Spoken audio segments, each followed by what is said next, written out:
अभी जो है जैसे वक्त बदल रहा है, लोग बदल रहे हैं। उड़ी की बात करें हम स्पेसिफिकली, तो उड़ी के जो लोग हैं, most of the people they are living below the poverty line. क्योंकि एजुकेशन जो है सबसे इंपॉर्टेंट वेपन है, आप इससे कुछ भी चेंज कर सकते हो। 74 साल गुजर गए, हमारा एनएस ब्रिज नहीं बना है।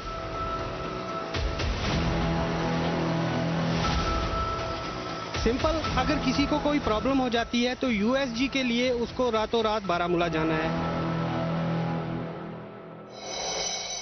किसी को बेहिसाब शोहरत नहीं मिलती, किसी को बेहिसाब शोहरत नहीं मिलती। उन्हीं के नाम है दुनिया में अच्छे जिनके काम।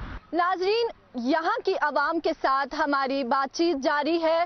जैसा कि आप सब जानते हैं कि हमारे इस रूबरू प्रोग्राम का मकसद सिर्फ लोगों के मसले मसाइल आला हुकाम तक पहुँचाना है। चाहे बात तालीम की हो या बात हेल्थ सेक्टर की हो, चाहे बात करप्शन की हो या चाहे बात वुमेन एम्पावरमेंट की हो। आइए जानते हैं यहाँ के लोगों से क्या कुछ कहना है उनका इस बारे में।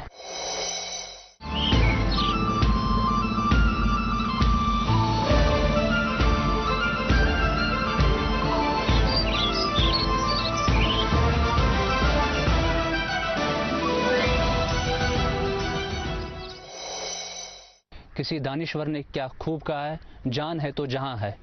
क्या हम जान सकते हैं यहाँ का जो शोबे हेल्थ है वो कैसा है? जहां तक हेल्थ सेक्टर की बात करें तो उड़ी जो है, आपको सबसे पहले मैं बता दूं कि उड़ी एक तहसील नहीं है, ये एक डिवीजन है। सब डिविजनल मैजिस्ट्रेट यहाँ बैठता है और ये डिस्ट्रिक्ट का आधा हिस्सा रख लो ये उड़ी है। बाकी डिस्ट्रिक्ट बारामूला को आप अगर रेस्ट ऑफ द एरियाज देखोगे तो उड़ी जो है, उड़ी और बोनियार आधा जो है वो डिस्ट्रिक्ट बारामूला का आधा हिस्सा जो है उड़ी है। यहाँ पे एक सब डिविजनल जो हमारा डिस्ट्रिक्ट सब डिवीजन का एक हॉस्पिटल रखा गया है, सब डिस्ट्रिक्ट हॉस्पिटल उड़ी। सबसे पहले मैं आपको बोलूं कि यहाँ पे जो हमारे पास मशीनरी होनी चाहिए वो मशीनरीज है ही नहीं है यहाँ पे। सिंपल, अगर किसी को कोई प्रॉब्लम हो जाती है तो यूएसजी के लिए उसको रातों रात बारामूला जाना है। मैम ने बात की यहाँ पे डॉक्टर्स की मैं आपको बात करूँ कि डॉक्टर्स हैं यहाँ पे, डॉक्टर्स होते भी हैं।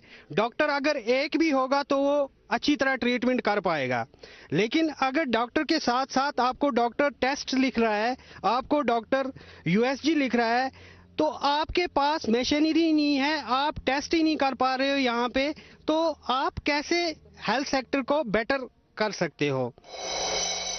फ्रेंड यहाँ पे हैं, इन्होंने बहुत अच्छा बताया कि मशीनरीज नहीं है, दैट्स ट्रू।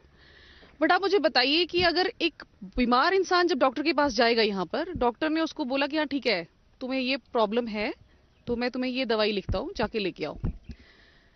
सबसे मेन चीज है कि जो यहाँ पे मेडिसिन प्रोवाइड करवाई जा रही हैं, क्या वो ओरिजिनल हैं?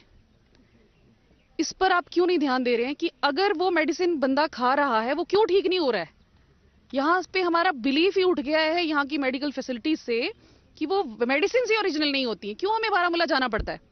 क्यों बारामूला से हमें श्रीनगर जाना पड़ता है अगर मेजर केसेस हो जाते हैं? यहाँ की जो मेडिसिन, क्या गवर्नमेंट कोई मेडिकल मतलब मेडिसिन प्रोवाइड करवा रही है? नहीं करवा रही है। और जो मिल रही है मार्केट में वो भी ओरिजिनल नहीं मिल रही है, डुप्लीकेट दवाइयां यहाँ के लोगों को दी जा रही हैं। देखिए, हेल्थ को लेके जो आपने क्वेश्चन किया है उसके रिलेटेड मैं एक आंसर आपको कहूंगी, क्योंकि यहाँ का उड़ी का जो हॉस्पिटल है, अगर गायनिक सेक्शन की बात मैं करूंगी तो यहाँ पर जब डिलीवरी होती है वुमेन्स की, उनको यहाँ पर लाया जाता है। जब बेबी डिलीवर होता है तो उसको जीएमसी बारामूला में क्यों रेफर किया जाता है हीटिंग मशीन के लिए? वो मशीनरी यहाँ पर अवेलेबल क्यों नहीं है?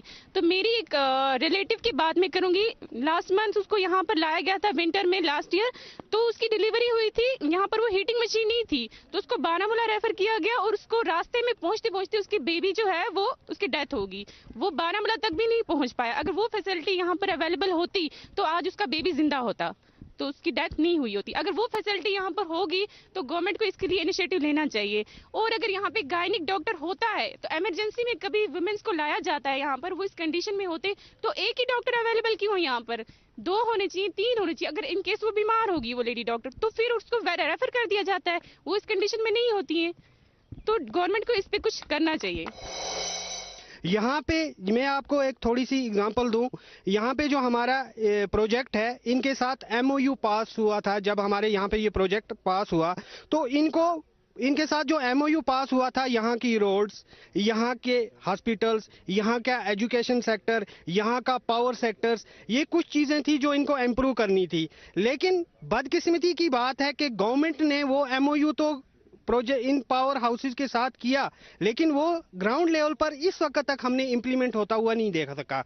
मैंने देखा कि ऊड़ी सब डिवीजन हॉस्पिटल में एक मशीन जो है वो एनएचपीसी ऊड़ी सेकंड इस्लामाबाद की तरफ से एक मशीन जो है वो ऑक्सीजन की वो एक प्रोवाइड की गई है यहाँ पर, और मैंने सुना कि एक्सरे की एक मशीन प्रोवाइड की गई है। अगर चाहते ये तो पूरी मशीनरी जो सेटअप है वो पावर प्रोजेक्ट से ले सकते हैं, क्योंकि इतना यहाँ पे उनकी पावर जनरेशन है। 3 प्रोजेक्ट्स चल रहे हैं, यहाँ के लोगों ने कुर्बानी दी है, खुद बाहर बैठ के उन्होंने अपनी जमीनें दी हैं। तो गवर्नमेंट के पास बहुत सारे एवेन्यूज हैं, बहुत सारे तरीके हैं अच्छा सिस्टम डेवलप करने की। हेल्थ सेक्टर यहाँ सबसे बेटर हो सकता है। ऊड़ी के लोगों में किसी चीज में, इनके पोटेंशियल में कहीं पर भी कोई कमी नहीं है।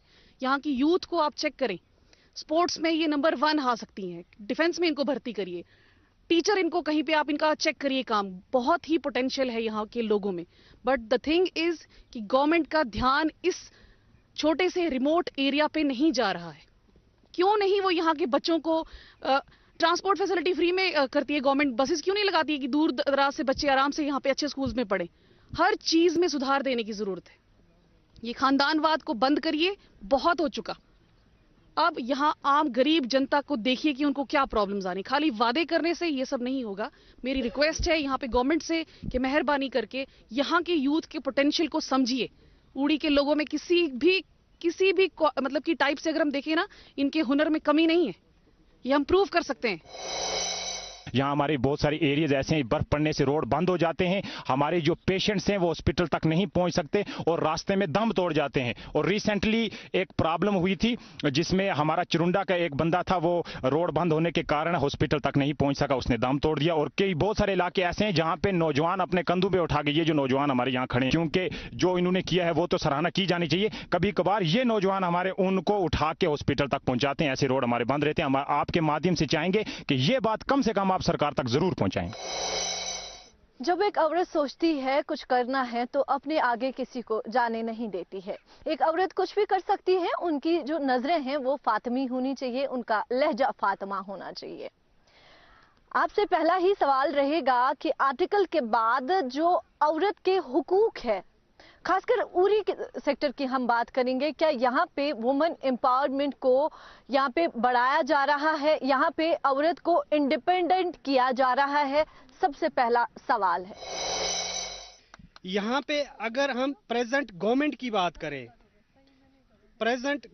बात करें, इन्होंने यहाँ पे वुमेन्स एम्पावरमेंट के लिए कुछ स्टेप्स उठाए हैं, वो इम्प्लीमेंट हो भी रहे हैं ग्राउंड लेवल पर।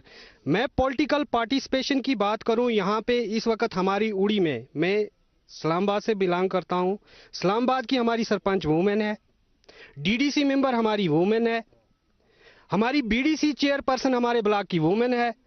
वुमेन एम्पावरमेंट हो रही है। अब कहीं पे कम है, कहीं पे ज्यादा है।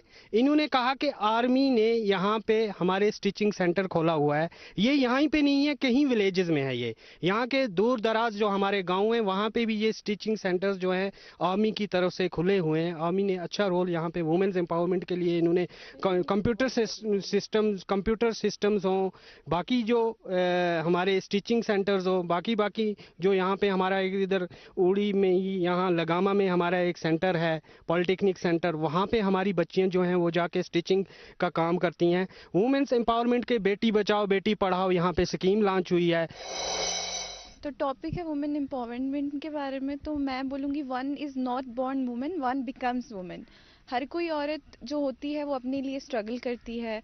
बहुत सारी ऐसी फैमिलीज़ हैं आप देखेंगे जहाँ पे वुमेन्स को इतनी इंपॉर्टेंस नहीं दी जाती है। स्पेशली अगर बात हम ऊड़ी की करें तो यहाँ पे मेल डोमिनेंसी ज़्यादा है, male people are more dominant than women, ठीक है।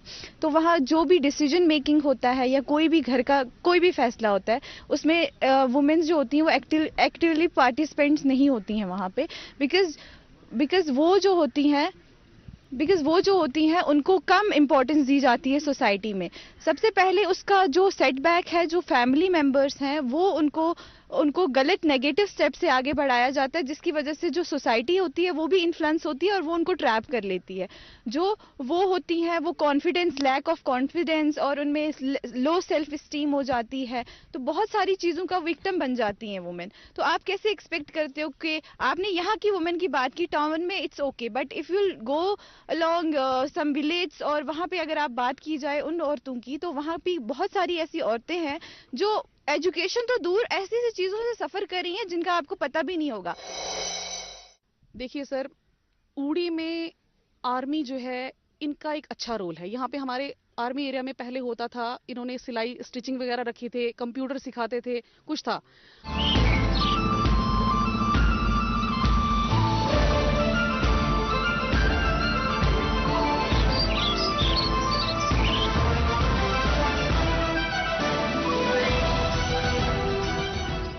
बच्चियों के लिए एक आपको मैं इनको एक इन्फॉर्मेशन यहाँ पे देना चाहता हूँ, बहुत सारे लोगों को पता भी होगा कि यहाँ पे आप आपके घर में बच्ची पैदा होती है, उसका 1000 रुपये आप डिपॉजिट करोगे, at the age of 20 years आपको उसको 3 लाख रुपए का लाभ दिया जा रहा है। आपको पता है? इसके बारे में नहीं पता होगा किसी को। जब हम इस पे रिसर्च नहीं करते हैं, हमें पता ही नहीं है कि कहाँ पे क्या हो रहा है, तो हम अगर बात करें कि वुमेन्स एम्पावरमेंट नहीं हो रही है। अगर हम इससे पहले की हुकूमत थी तब वुमेन्स एम्पावरमेंट इतना नहीं था जितना आज है। दिन ब दिन तरक्की हो रही है। प्रेजेंट गवर्नमेंट ने अच्छी रिजर्वेशन यहाँ पे वुमेन्स को दी हुई है और वुमेन एम्पावरमेंट आहिस्ता आहिस्ता हो रहा है। लेकिन यहाँ पे अगर उड़ी की बात करें, हमें कम दिखता है यहाँ पे। उसकी भी वजह है, उसकी वजह जो है कुछ यहाँ के हमारे हालात हैं, कुछ यहाँ की ऑर्थोडॉक्सी है, ऑर्थोडॉक्सी ऑफ पीपल्स हैं, वो थोड़ा तंग नज़र ख्याल के हैं, जिसकी वजह से वो अपनी बच्चियों को या औरतों को बाहर आने में हिचकिचाहट महसूस करते हैं। यहाँ कश्मीर की जितनी औरतें हैं वो डोमेस्टिक वायलेंस का शिकार हो रही हैं, और ऐसे केसेस हैं जो अभी रजिस्टर नहीं किए गए हैं, एफआईआर उनका नहीं हुआ है, जस्ट बिकॉज के औरतों को उस चीज के लिए आगे आने के लिए उनको अपॉर्चुनिटी नहीं देते हैं। फैमिली कहती है लड़की 4 दीवारों में अच्छी लगती है, और वही लड़की आगे चल के नेशन को चला रही है, वही लड़की बहुत सारे काम ऐसे कर रही है। तो आप कैसे एक्सपेक्ट करते हो? आपका कोई अवेयरनेस प्रोग्राम स्टार्ट नहीं हुआ है अभी तक। अभी आर्मी के थ्रू हो जाते हैं स्टार्ट, बट बहुत सारी ऐसे एरियाज हैं जहाँ पे लड़कियां अवेयर नहीं की जाती हैं इस चीज को लेके कि women can be more strong, women और भी स्ट्रांग हो सकती है और उसमें और भी पोटेंशियल है कि वो आगे बढ़ सकती है। तो मेरा यही है कि आजकल उड़ी में भी ऐसे इनिशिएटिव्स लिए जा रहे हैं, वुमेन एम्पावरमेंट हो रही है और लड़कियां आगे बढ़ रही हैं, बट इसको और फर्दर आगे बढ़ाया जा सकता है। इट्स नॉट अबाउट उड़ी टाउन ओनली, विलेज पे भी कंसिडरेशन की जाए, विलेज को भी देखा जाए, उनका पॉइंट ऑफ व्यू भी रखा जाए। आपकी बात को मैं यहाँ पे ऐड करना चाहता हूँ कि जहां आपने बात की विलेजेस की, विलेजेस में आईसीडीएस होता है, आईसीडीएस डिपार्टमेंट काम करता है, तो उनकी एक स्कीम है बेटी बचाओ बेटी पढ़ाओ, जिसके तहत माँ को भी पैसे मिलते हैं और उस बच्ची के हक में भी पैसे जाते हैं। क्या आपको ये मालूम है? हाँ, बहुत सारे ऐसे आपने वैसे सेंटर स्टार्ट किए हुए हैं जहाँ पे आप ऐसा कह रहे हैं पैसे जाते हैं बच्चों के लिए। आगे इम्प्लीमेंटेशन होनी चाहिए ना, पैसे जा रहे हैं, फैमिली का तो सबसे मेन रोल है वहाँ पे, देन कम सोसाइटी, उसके बाद बाकी पार्टिसिपेशंस आती हैं।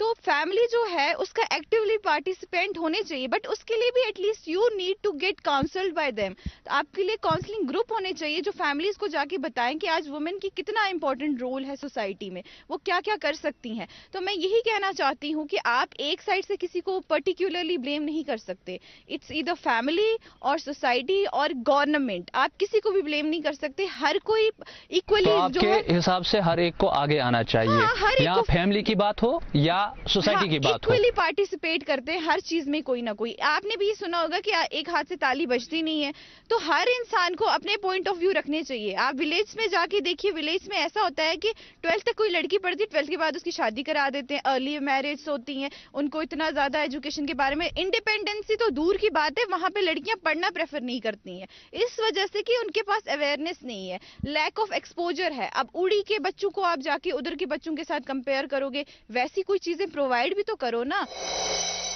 क्या इन 3 सालों में करप्शन लेवल कम हुई है? जहाँ पे हम करप्शन लेवल की बात करें तो हम सबसे पहले अप्रिशिएट करना चाहते हैं गवर्नमेंट इंतज़ामिया को कि उन्होंने बहुत सारे ऐसे इनिशिएटिव लिए हैं। हमारी बहुत सारी एजेंसीज़ हैं जो इस पे काम कर रही हैं, और ऑनलाइन जो सर्विसेज हैं या बाकी सब चीज़ें करने से बहुत सारी सहूलियात जो हैं उसमें करप्शन का लेवल जो है वो कम हुआ है। और गवर्नमेंट में भी इसमें बहुत सारी अच्छी कोशिश कर रही है। इस चीज़ के लिए हमें गवर्नमेंट को अप्रिशिएट करना चाहिए, क्योंकि करप्शन के खिलाफ जो गवर्नमेंट ने मुहिम छेड़ी है वो एक बहुत अच्छी और खुश आइंद मुहिम है, तो हमें इसको अप्रिशिएट करना चाहिए।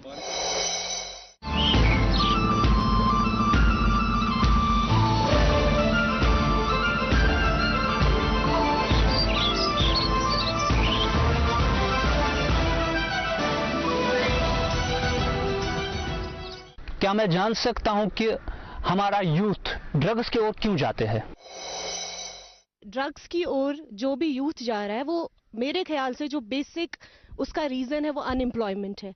फर्स्ट ऑफ ऑल ये है, और सेकेंडली ये है कि आई गेस अवेयरनेस की बहुत ज़्यादा कमी है, यहाँ पे काउंसलिंग की कमी है, गाइडेंस की कमी है। अगर बहुत ही बेसिक लेवल पे बच्चों को अवेयर किया जाए इन चीज़ों के बारे में, खासकर मैं गवर्नमेंट स्कूल्स की बात करूँगी, जहाँ से मैं बिलोंग करती हूँ, वहाँ पे जो टीचर्स हैं, टीचर्स तो है लेकिन उनको ऐसे सब्जेक्ट्स दिए जाते हैं पढ़ाने के लिए जो वो ग्रेजुएट भी नहीं होंगे। वो शायद साइंस ग्रेजुएट होगा और उसको इंग्लिश पढ़ाने के लिए दिया जाएगा, तो वो तो बस एक बेसिक एजुकेशन देगा, क्वालिटी एजुकेशन नहीं देगा। प्लस बहुत सारी चीज़ों की अवेयरनेस क्रिएट करने की ज़रूरत है। अगर आप बहुत ही बेसिक लेवल पे ये चीज़ें बच्चों के दिमाग में इंक्लूड करेंगे, उनको ये चीज़ें बताएंगे, तो मेरे ख्याल से हम जैसा बच्चों को मोल्ड उनका दिमाग करना चाहेंगे वैसा कर सकते हैं। तो बहुत ही हमारे जो फार फ्लंग एरियाज़ के लोग हैं जो गवर्नमेंट स्कूल्स में पढ़ते हैं, चलो प्राइवेट सेक्टर की मैं बात नहीं करूंगी या प्राइवेट स्कूल्स की बात नहीं करूंगी, मेरे ख्याल से वहाँ पे अभी काफ़ी ज़्यादा अवेयरनेस क्रिएट की जाती है। बहुत सारे कैंपेन्स होते हैं, बहुत सारे इवेंट्स होते हैं जहाँ पे ये चीज़ें बताई जाती हैं। बट गवर्नमेंट स्कूल में तो मुझे लगता है बहुत ही बेसिक चीज़ें बताते हैं, और ये अवेयरनेस वगैरह आई डोंट थिंक होती है उतनी ज़्यादा। प्लस अनएम्प्लॉयमेंट अगर ख़त्म होगी तो काफ़ी हद तक जो यूथ है वो एक अच्छे रास्ते पे चलेगी, एक अच्छा ट्रैक इख्तियार करेगी। जैसे कि आपने कहा कि स्कूलों में पढ़ाया जाता है, मगर जो नई एजुकेशन पॉलिसी आई है उसके लिहाज से आपका क्या कहना है? एग्जैक्टली जो नई एजुकेशन पॉलिसी है, जैसा कि मैम ने बोला कि स्टेप बाय स्टेप हर काम होगा, तो अभी नई एजुकेशन पॉलिसी जैसे आई है वो लागू हो रही है। इस साल से तो बहुत अच्छे से लागू होगी, तो लेट्स सी कि कितना चेंज आता है इससे। जितना दावे किए जा रहे हैं कि ये होगा वो होगा, तो वो इस साल के एंड पे वो हम देख सकते हैं कि कितना इम्प्रूवमेंट आता है इस चीज़ से। So we have to be patient to see the results, I guess. क्या मुझे कोई बता सकता है कि जो ड्रग्स यहाँ दिन ब दिन बढ़ता है और यहाँ आता कैसे है? देखो, आपने पहले ही देखा होगा कि उड़ी जो है ये एक बॉर्डर एरिया है। यहाँ पे अक्सर जो गांव है, आप मेन उड़ी में बैठे हुए हैं, यहाँ पे अक्सर जो गांव हैं, जितने भी विलेजेस हैं वो सब LOC के नज़दीक हैं।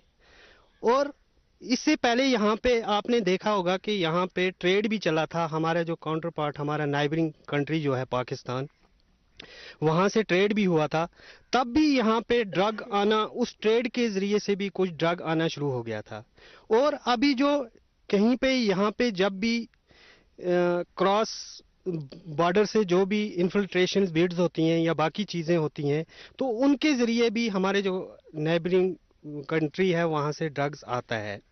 और उसके बाद इससे हट के मैं कहूँ कि यहाँ पे ड्रग क्यों ज़्यादा बढ़ जाता है, और बढ़ता है इसमें कोई शक नहीं है। यहाँ पे पिछले कई सालों से जब यहाँ पे ट्रेड हुआ उसके बाद और आज प्रेजेंट एरा की हम बात करें, और आज भी ड्रग अच्छा खासा यहाँ पे चलता है, अभी भी यहाँ पे यूज हो रहा है, और बहुत सारे बच्चे इसका शिकार भी हो गए। उसमें मसला यही है कि सबसे मेन काज जो है, उड़ी फार फ्लंग एरिया है, यहाँ पे लोगों के पास कोई एवेन्यूज नहीं है।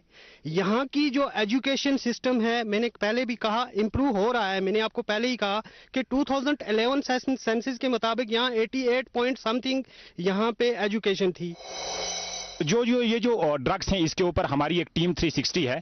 हम कुछ कार्यक्रम करते रहते हैं, जैसे इसमें नुक्कड़ नाटक करते हैं, कुछ ड्रामाज करते हैं, कुछ स्टोरीज बनाते हैं, जिससे साबित हो, सामने देखने वाला व्यक्ति इसमें मुलव्वस ना हो कि इसके जो नुकसानात हैं वो बहुत ज्यादा हैं। और ये सर ने खुद कह दिया था कि जो चीज आदमी ने 10 में बेचनी है, कोई लाखों में उसका लाख रुपया दे रहा है, तो जाहिर सी बात है वो 10 वाला लाख में दे देगा। जमीर मर चुके हैं इंसानों के, आज इतना हो चुका है। नॉट ऑनली कमल कोट, बहुत सारे इलाके के इसमें मुलव्वस हैं। अब कमल कोर्ट ही क्यों ज्यादा सुर्खी में आता है, सवाल था मैम का। मैम जवाब ये है, कमल कोर्ट सुर्खी में इसलिए ज्यादा आता है कि चेकिंग है, नाके 2-3 है वहां पे आता है, तो सब जब एरियाज को आप देखोगे वहां ज्यादा नाके नहीं है, तो इस वजह से शायद वो ना आए हो, तो एक एरिया को टारगेट नहीं कर सकते हम कि हमारा सिर्फ कमल कोर्ट है जो इस चीज में फंसा हुआ है। ये एक तो ये, और दूसरा ये जो अनएम्प्लॉयमेंट है, हमने रिसेंटली, हम आपको बताएंगे मजीद वक्त आपका ना लेते हुए, कि हमने एक छोटी सी एक फिल्म बनाई हुई थी यहाँ पे कोविड-19 के दौरान। उसके बाद में हमने फिल्म बनाई, वो उसका टाइटल हमने दिया दिल जले गुला। वो ये था कि एक बच्चा, पढ़ा लिखा बच्चा, उसको जिस वक्त जॉब नहीं मिलती है, वो घर की प्रॉब्लम्स बढ़ती जा रही हैं, अनएम्प्लॉयमेंट जनरेट हो रही है, एम्प्लॉयमेंट मिल नहीं रही है, तो वो उन गलत हरकतों में मुलव्वस हो जाता है और वो गलत रास्ता इख्तियार कर लेता है। तो यही है कि मुलव्वस क्यों हो रही है यूथ इन चीजों में, इसलिए कि इतनी मजबूरियां बढ़ चुकी हैं, अनएम्प्लॉयमेंट इतनी हो चुकी है कि मजबूरन एक अच्छे से व्यक्ति को इन गलत चीजों में मुलव्वस होना पड़ रहा है। जैसे यहाँ पे अभी तक बोला गया, मतलब यूथ को रिलेट किया जा रहा है ड्रग्स से, और हम बोलते हैं कि अवेयरनेस क्रिएट करेंगे हम स्कूल्स में ताकि बच्चे जो है वो ड्रग्स में इन्वॉल्व ना हो। बट व्हाट अबाउट जो लोग बड़े इसमें इन्वॉल्व हैं? जैसे आप लास्ट टाइम की बात करें तो एक VLW इसमें पकड़ा गया था, ठीक है, तो ना तो वो अनएम्प्लॉयड था ना कोई उसको ऐसी मजबूरी थी, बट स्टिल वो भी मतलब पकड़ा गया था। और बहुत सारे ऐसे लोग हैं जो अब स्कूल नहीं, हम अवेयरनेस बच्चों को दे सकते हैं कि ये चीज ना करो, बट व्हाट अबाउट जो बड़े बड़े इसमें अब इतने बड़े बड़े स्मगलर्स हैं, और कहीं ना कहीं मतलब अगर ड्रग्स की जाए तो लाइक कमल कोर्ट को टारगेट किया गया, तो ऐसा बिल्कुल भी नहीं। लाइक मैं नामला से हूं और लास्ट टाइम हमारे वहां पे जो एक एडजेसेंट विलेज है सोरा, वहां से जो है ड्रग्स पकड़े गए थे। तो कहीं ना कहीं मैं बोलूंगी यहाँ पे जो पुलिस डिपार्टमेंट यहाँ का है, तो यहाँ पे ड्रग्स के बहुत सारे केस आते हैं। अगर इनके पास आते हैं तो अगर इनको पूरा पता है तो ऐसा क्यों हो रहा है कि हमें मतलब ये एपिसोड्स में देखने को मिलता है, लाइक एक पकड़ा गया आज 2, तो ऐसा क्यों नहीं हो रहा है कि जो भी इसमें इन्वॉल्व है एक ही टाइम पे सारों को पकड़े, और ऐसा मतलब हो कि नेक्स्ट टाइम से हमें ऐसा सुनने को ही ना मिले। अनएम्प्लॉयमेंट की बात करें, यहाँ पे अनएम्प्लॉयमेंट खत्म हो सकती है। यहाँ पे बहुत सारी चीजें हैं जो यहाँ पे हमारे यहाँ पे हैं। ट्रेड है, ये अगर अच्छे से दोबारा से चल जाता, बहुत सारे लोग थे यहाँ पे जिनको एम्प्लॉयमेंट जनरेट हुई थी इस ट्रेड की वजह से। यहाँ पे हमारे, आपको मैं बताऊं कि यहाँ पे जहाँ पे आप बैठे हुए हैं, यहाँ से एक रोड निकल सकता है जिसमें 2 घंटे में आप जम्मू पहुंच जाओगे। आपसे मैं एक बात जानना चाहूंगी, कमल कोर्ट क्यों है ज्यादा इन्वॉल्व ड्रग्स में? देखो मैम, मैं ये नहीं कह सकता कमल कोर्ट, देखो हर जगह, ये जरूरी नहीं है। कमल कोर्ट इस वक्त इसलिए सुर्खियों में आ गया क्योंकि कमल कोर्ट के कुछ वहां पे पकड़ी गई ड्रग्स। ऐसे ऐसे मेरे ख्याल से और जगह पर भी होंगे जो अभी सामने नहीं आए हैं या पकड़े नहीं गए हैं। हाँ, कमल कोर्ट की दूसरी वजह भी है कि कमल कोर्ट जो है वहां पे बॉर्डर जो है वो बहुत नजदीक है, बहुत एडजॉइंट है। वहां माड़ियां पड़ता है गांव, जहां की पिछली बार कुछ लोग इसमें इन्वॉल्व पकड़े गए, एक गाड़ी पकड़ेगी, वो भी बहुत। दैट मीन्स आपका मानना है कि जो ड्रग्स आता है वो पड़ोसी मुल्क से आते हैं? बिल्कुल, यहाँ पे और कोई दूसरा, मैं डायरेक्टली क्या इनडायरेक्टली, डायरेक्टली यही कहूंगा कि वहीं से आता है। यहाँ पे तो बनता नहीं है, यहाँ पे लोकल इसका कोई है नहीं, ऐसा और कोई नहीं है। देखिए, अगर वहां से ड्रग्स आते हैं, आपने कहा पड़ोसी मुल्क से ड्रग्स आते हैं, तो यहाँ पे कोई ना कोई होता, आपको लगता है कि सोसाइटी की भी जिम्मेदारी बनती है? अगर आप कहते हैं कि जो ड्रग्स है अनएम्प्लॉयमेंट से है, ये सब कुछ हो रहा है, तो ड्रग्स भी तो पैसों से मिलता है, वो पैसे एक यूथ के पास कहाँ से आते हैं? देखो मैम, जब आपको 10 रुपए की चीज कोई 1000 में दे देगा, 10 रुपए में आप लोगे, उसको आगे जाके 1000 में बेचोगे, या 1000 में खरीदोगे तो लाखों में बेचोगे, तो उससे एक बंदे को लालच तो बढ़ेगी। जैसे कि मैम ने अभी पूछा कि जो ड्रग्स है वो उसको कैसे रोका जा सकता है, तो मैं इसका आंसर ये देना चाहूंगी। अगर यहाँ मैं उड़ी की बात करूंगी, अगर यहाँ पे अच्छे अच्छे कोचिंग सेंटर खुलवाए जाएं या गेम स्पोर्ट्स वगैरह ये खुलवाए जाएं, तो मैं कहती हूँ जो यंग यूथ है, जो इसकी ज्यादा यंग यूथ है वही तो ज्यादा ड्रग्स की तरफ जा ही रही है ना। तो अगर यहाँ पे गेम स्पोर्ट्स खुलवाए जाएं या म्यूजिक की क्लासेस वगैरह करवाई जाए, तो मैं कहती हूँ कि जो यंग यूथ है वो ड्रग्स की तरफ जाएगी ही नहीं। तो इसका आंसर यही हो सकता है। कोचिंग, आपसे जानना चाहूंगी, कोचिंग सेंटर्स से क्या होगा? एजुकेशन को पहले ही बूस्ट किया जा रहा है, कोचिंग सेंटर्स अगर यहाँ पे मिलते हैं बहुत अच्छी बात है, बट मैं आपसे ये जानना चाहूंगी कि ड्रग्स को कैसे रोक सकते हैं? मैम, ड्रग्स को तो तब भी रोक सकेंगे ना अगर जो यंग यूथ है वही तो ज्यादा इसकी तरफ जा रही है ना। हम जो ओल्ड मेन्स है वो तो जा नहीं रहे ना, तो जो यंग यूथ है वो ज्यादा इंटरेस्टेड किस में होती है? गेम स्पोर्ट्स में। तो तभी मैं ये बोल रही हूँ कि यहाँ पे गेम स्पोर्ट्स वगैरह प्रोग्राम इनके करवाए जाएं या यहाँ पे टूर्नामेंट खुलवाए जाएं, तो जो यंग यूथ है वो ड्रग्स की तरफ जाएगी ही नहीं। तो अवेयरनेस तो हम बच्चों में करेंगे क्रिएट। तो जो भी ये हो रहा है इसमें कहीं ना कहीं मुझे लगता है जो बड़े ब्यूरोक्रेट्स हैं कहीं ना कहीं तो है कि कोई बच रहा है। और अगर जो अभी तक पकड़े जा रहे हैं, लाइक आपने इतने सारे लोगों को पकड़ा, तो आगे आपने उनका क्या किया? तो हम देखते, मुझे नहीं लगता ऐसा कोई एक्शन उठाया जा रहा है। तो तभी जो है ये चीज इतनी, अगर इसकी अच्छी कोई स्ट्रॉन्ग जो पनिशमेंट होती तो मुझे नहीं लगता है कि पनिशमेंट देख के दूसरा बंदा इसको करता। तो कहीं ना कहीं गवर्नमेंट की भी यहाँ पे जो है, या जो भी हमारे पास एजेंसीज हैं, वो इतना अच्छा वो नहीं कर रहे हैं, जिसकी वजह से इस चीज को ज्यादा बढ़ावा मिल रहा है। और रोज रोज जो है हम कहीं पे सुनते हैं कभी कहीं पे पकड़ा गया, और कितनी सारी चीजें हैं, किधर किधर आप पहुंचोगे। कहीं कहीं पे जगहों पे जो है आपकी रोड कनेक्टिविटी नहीं है, तो कितनी सारी जगह पे है जहाँ पे शायद मुझे लगता है कि हम वहाँ पे पहुंच भी नहीं सकते हैं। तो अवेयरनेस जो है वो स्कूल्स के लिए है, तो बाकी के लिए जो है ये बहुत बड़ा मतलब मुझे लगता है जिसका मतलब रोकना जो है बड़ी मतलब पहुंच मतलब इसके लिए लगेगी, तो फिर जाकर जो है ये पूरा कंट्रोल कर सकते हैं। ऐसे तो बोलने को अवेयरनेस हम एक जगह 10 बंदों को जमा करेंगे और वो होंगे भी उसमें कि नहीं, तो वो तो मतलब ये चीज है। जैसा कि मैम ने ये कहा है कि हम कैसे रोकेंगे, यानी कि जो यूथ यहाँ इसमें ड्रग्स में मुब्तला हो रहे हैं उनको हम कैसे रोकें इस चीज़ से। तो मैं आपको ये कहना चाहता हूँ कि सबसे बड़ी चीज़ ये है कि यहाँ की अनएम्प्लॉयमेंट दूर करें। यहाँ का जो भी यूथ है उसको एम्प्लॉयमेंट दें, चाहे आप प्राइवेट सेक्शन में दे रहे हैं चाहे आप गवर्नमेंट में दे रहे हैं, यूथ को इस तरह मोड़ें। और दूसरी चीज़ ये है मैम कि सबसे ज़्यादा स्पोर्ट में यहाँ का जो यूथ है उसको स्पोर्ट की तरफ मोड़ें। और यहाँ पर कई जगह ऐसी हैं जो ग्राउंड भी नहीं है, ऐसी चीज दें, ग्राउंड दें और हर एक बच्चे को मौका दें कि वो उनका जो सेंस, उनका जो माइंड है वो इस तरफ मुड़ सके। और ज्यादा से ज्यादा यहाँ पर क्या किया जाए मैम कि बच्चों को मौका दिया जाए आगे निकलने का, ना कि उसकी तरफ जाने का। आज के इस रूबरू प्रोग्राम में एक नन्ही सी गुलाब बच्ची हमारे साथ जुड़ी हैं जो अपने ख्यालात का इजहार आज यहाँ पर इस रूबरू प्रोग्राम में करना चाहती है। आइए सुनते हैं इनके क्या ख्यालात हैं। अस्सलामुअलैकुम, मेरा नाम शेख ज़ैनब अल गज़ाली है। मैं दूसरी जमात से हूँ और मेरी उम्र 7 साल है। आज मैं आपको एक बात बताऊं जो हमारे पूरी उड़ी टाउन में है, वहाँ का कचरा हम पूरे उड़ी के टाउन में जब हम जो पानी पीते हैं वो आपको पता है कहाँ से आता है? वो नामला के नालों से आता है, जिसमें डाइपर बहुत सारी गंदगी है। वो पानी हम पीते हैं, हम मजबूर हैं वो पानी पीने के लिए, हमारी सेहत खराब हो सकती है। आप चाहते हैं हमारी सेहत खराब है, गवर्नमेंट से मेरी ये अपील है कि वो नामला के सारे नाले साफ कर दें ताकि हमें साफ पानी मिले, हमारी सेहत ठीक रहे। दूसरा पॉइंट है ये सिंगल यूज़ प्लास्टिक बैन कर दें। हमारी कश्मीर में लोग बाहर से आते हैं यहाँ पे घूमने, बदकिस्मती से यहाँ पे आकर क्या देखते हैं? सिंगल यूज़ प्लास्टिक होता है, पॉलीथीन होता है, बहुत सारी गंदगी होती है, शादियों से डालते हैं डस्टबिन, सब कुछ गंदी चीज़ें होती हैं वहाँ पे। और लद्दाख में जब सिंगल यूज़ प्लास्टिक बैन हो गया है तो कश्मीर में क्यों नहीं हो सकता है? कश्मीर हमारी जन्नत है, हाँ, कश्मीर जन्नत को कोई खराब कर सकता है?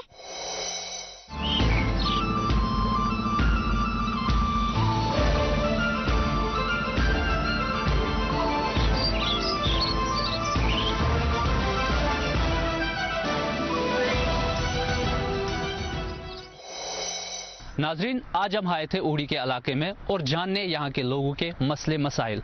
अगर आप भी चाहते हो हम आपके इलाकों में आए और आपके मसलों मसाइल को उजागर करें तो उसके लिए आपको करना क्या है? आपको हमारे social media platform, email through, Facebook, Instagram, जहां से भी आप कांटेक्ट कर सकते हैं, आप हमें कांटेक्ट करें और हम आपके इलाकों में आकर आपके मसले मसाइल को सुनकर आला हुकाम तक पहुंचाने की कोशिश करेंगे।